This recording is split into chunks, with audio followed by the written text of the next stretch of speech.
خروجة البحر ما تنفعش من غير الكفتة. خدنا الشواية بتاعتنا وصبعنا الكفتة على الرملة وحطيناها. اسمع كده الصوت ده.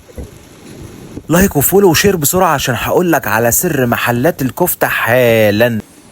سر بقى الكفتة المشوية لما تحط العيش اللي بالردة فوق الكفتة على الفحم ياخد من ريحة الشوى، وما تنساش تشوي لك قرنين فلفل وطماطميتين مع شوية الصدق دول. وما اقولكش طلع بقى الصدق والكفتة حطهم في العلبة بتاعتك وغطيهم. هات بقى رغيف العيش اللي شارب من الكفتة، طلع السيخ ويلا بينا نحط احلى طحينة عليه. الكفتة مولعة مع الطحينة ما اقولكش ريحتها رهيبة.